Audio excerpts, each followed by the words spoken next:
Have you ever walked into a home or building and instantly felt it was vibey? You may think it was the furniture choices or the moody paint color, but oftentimes it's actually the lighting that is the hero of the scene. Lighting often gets thrown aside as just a simple necessity to see what we want to do in our spaces, but it does so much more than that. It can subliminally tell us how to act in a space. It can even make a space that has been very poorly decorated instantly feel like a vibe. And it can direct our attention to things that are important and in turn hide things that are not. To truly understand what I am trying to convey in this video, we need to look at lighting from a different medium. So let's have a quick look at movies. Movies are known to use lighting to convey a specific emotion, subtle director's meanings, or a push in a genre style for their audience. Depending on the mood, they may use soft, warm, indirect lighting to romanticize an intimate moment between lovebirds, or heavy shadows, cool blue hues, and spotlights to enhance a dramatic gunfight or moment of weakness for the protagonist. The director and lighting department are highly intentional with these choices because it truly adds to the immersion of the story. Without it, it looks flat, lifeless, and more like an ad than a movie. A great example of poor lighting today in movies are a lot of the Marvel and Netflix movies, often coined Netflix lighting. Due to their heavy use of CGI and possibility of changes to location or script rewrites, having flat lighting is beneficial because you're not restricted by your original filming choices. Originally, the lighting was in front of the character, and now for whatever reason, it's behind the character. If they use this overly light lighting that goes with everything, it means that they don't have to reshoot or be constricted by their original film choices. In the design world, our version of Netflix lighting is can lights, or down lights as we call them here in Australia. So these are the lights that are up in your ceiling, and for whatever reason, there just has to be like 50 of them.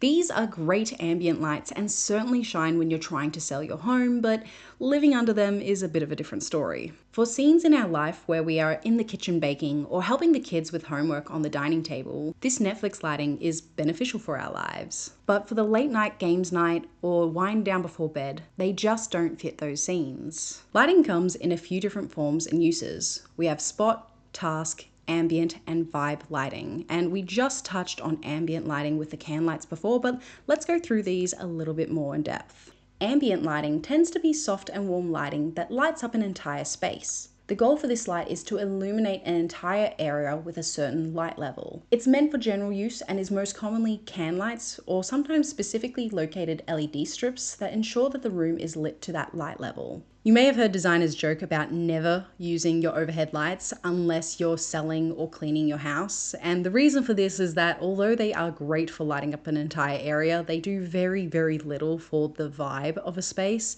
And with a lot of homes, we tend to overuse them, so they end up feeling like a dentist office. In the movie world, you can imagine this as that soft box lighting or even Netflix lighting. It doesn't throw any crazy shadows or highlights any area in particular, it just comfortably lights the scene. In saying this, ambient lighting can sometimes cast mini shadows, especially when they're spaced too close to each other. I've got a great example of that in this house here, where in the kitchen, if you're wanting to do a very specific task, having those particular lights aren't ideal because you end up feeling like you're in like an optical illusion, and this is where task lighting comes in. Task lighting is usually bright, white, targeted light to assist you with a specific task. You'll commonly see it as a desk or reading lamp. Even sconces in your bathroom at head height help with shaving or makeup. This light type is usually for a targeted use, and so it won't always be in use unless you're using it for that very specific task. We've got a visitor. Make sure you say hello to Astro in the comments down below. Spot lighting is where we can get dramatic. In the movie world, you'll use lighting to draw your attention to something in particular, or use its harsher and more direct lighting to hide something scary in the shadows. Spotlights are similar to task light in the sense that they're more direct and more dramatic. However, depending on what it's lighting up and its intention is where it matters most. Think lighting up an art piece or dramatizing an indoor plant, or even like casting light up a wall that would have otherwise been quite boring. This particular light type is where we can truly come to appreciate both the dark and the light, because it's one thing to know what to light up, but it's another thing to know what not to light up. So in an extreme example, let's say you have an amazing piece of art that you really want to make a statement with, but your beloved children, as much as you love them, has gone ahead and put the scooter through the wall just 5 feet away. Having that spotlight, especially at night, means that you can focus in on that amazing piece of art and people won't even realize or notice that you can see installation during the day. Unlike the previous two, spotlighting is quite different. Ambient light tends to be coming down and very lightly going everywhere, whereas with task lighting, it's a bit more of a direct coming down for you to do your task. However, with this one, it can go up or down and it tends to be at a much more dramatic angle. So you can either have it pointing down at that art piece that we discussed, or it can be pointing up on the wall or even a beautiful indoor plant to really play and cast those heavier shadows.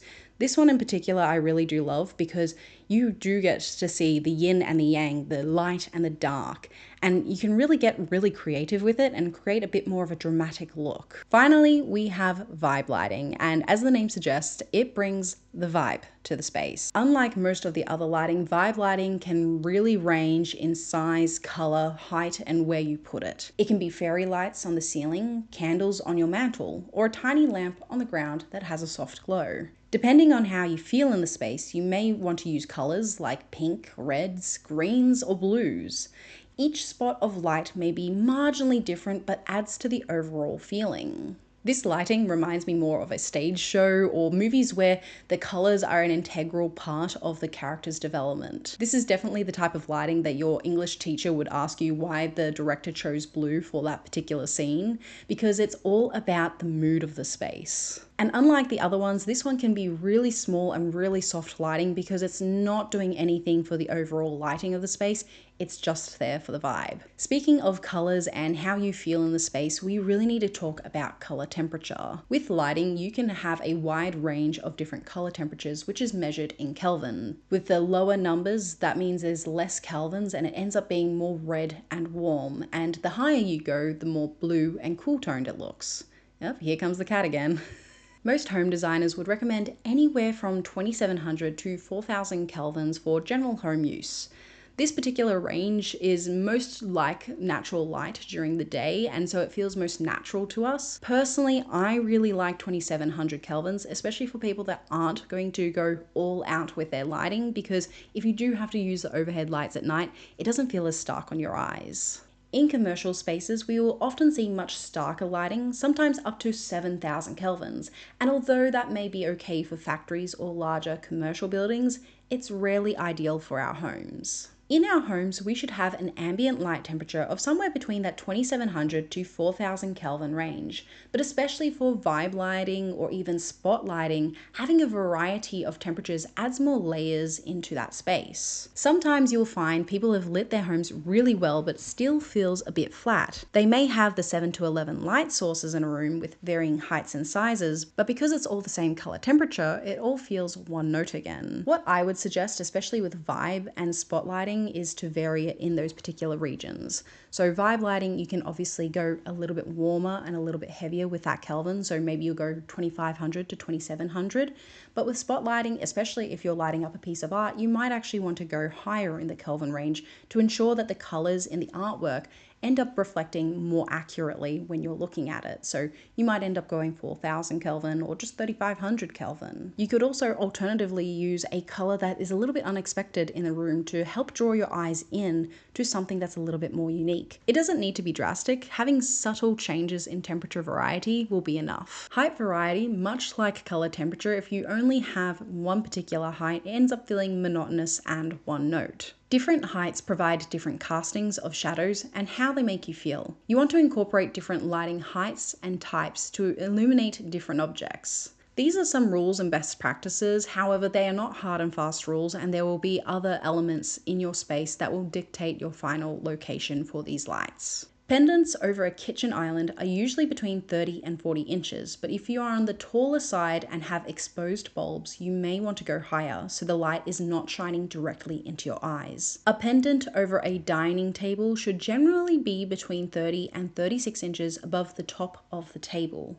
For wall sconces that are not in bedrooms and are in spaces like hallways or living rooms, it is best to put them between 60 and 72 inches above the floor. However, if they're being used inside a bedroom in lieu of a table lamp, it's best to install them at a similar height to where a typical lampshade would sit. Wall sconces used to frame a bathroom mirror should be placed around eye level to minimize any weird castings or shadows. With this one in particular, it will definitely depend on the height of you and your family. You might actually end up putting it higher if you're a taller family or lower if you're a smaller family. There's a bit more of a variety with this one in particular. As for table lamps, you'll likely want them around eye level height when you're sitting down. And with floor lamps, that tends to be a little bit more of a wild card because it depends on the context of the space, like your ceiling height or even your furniture choices. So just choose what you think will feel comfortable in that space. Now that I've inundated you with all of this information, make sure you go ahead and save this video for later so then you can come back to it once you're ready to actually put your lights in. And if you would like, I have got a free download down below that's just a little lighting guide so then you can remember everything we've learnt in this video. In most rooms, you will want a bare minimum of 3 lighting sources per room. However, most designers will want you to try and aim anywhere between 7 and 11 depending on the size of the room. Now I know this sounds like a lot, but especially when you vary the different lighting types that we've discussed, it's actually really achievable. So let's pretend we have a bedroom here. Let's start with one ceiling light that provides adequate light and looks sleek and cleaner than 2 to 4 can lights. So now we've got our ambient light sorted, never turning it on. Next, we add a task light to your desk to assist you with doing your homework or your studying. And on the bedside, we can have either table lamps or wall sconces. These can be either task, vibe, or spotlighting depending on how you like to use your space, but let's just assume that they're vibe lighting in this scenario. In the corner, we have a reading chair, so maybe we'll have another task floor lamp to help you out with that. And perhaps you have a really nice piece of art on the opposite wall, so you can have a really cool piece of spotlight just shining directly onto that. And finally, maybe we can just add a couple of candles scattered across the room just to further enhance that vibe lighting. And very quickly, we've added a whole variety of lighting to a once lightless room. No pun intended. If you'd like a more designer and sleek look, I'd highly suggest minimizing can lights. If you do still want to use them in the space, I'd suggest putting them closer to the walls than you would expect and using less of them. Especially these days, for whatever reason, we like to place them perfectly spaced out and they end up looking like a runway. So doing this will allow the light to bounce off the wall and feel just a little bit nicer while still giving you that ambient lighting. And if you have double height ceilings, or if you have really high ceilings, you might not even want to use those can lights at all to light the space for ambient lighting.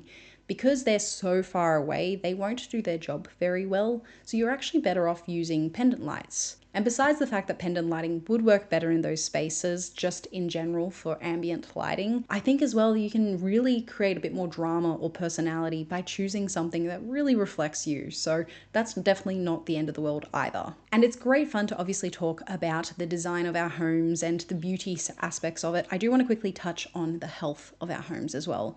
If you're going to the extent of making sure that you have the perfect lighting design around you, you should also be looking at the type of bulbs that you're choosing. Personally, I would highly suggest either choosing anti-flicker or low flicker bulbs if it's possible in your area. Flicker, just to very, very quickly touch on it, is like this light that turns on and off very, very quickly. And although we don't see it ourselves, our bodies do register it and it can affect our sleep. So if you're going to the extent of wanting to perfect your home and make it look beautiful, I'd highly suggest having a look at it and seeing if you can find LEDs that do that. Or if you live in a place like in America where you're allowed incandescent bulbs, I'd highly suggest choosing those over something that is cheaper as well. And finally, just have fun. We have so many lighting options these days that are not permanent anymore that you can just move things around and figure out what you end up liking for your space. And if you're unsure as to how you want your space to feel, watch some of your favorite movies. That'll actually give you a really great idea as to what particular lighting types you like most. Perhaps you like the spot lightings more, or maybe you just prefer ambient lightings or vibe lightings, whatever it is. I want you to have a beautiful home and to really enjoy your home. So make sure you go ahead and like this video, download that free guide if you would like it, and I'll see you guys on that next design adventure.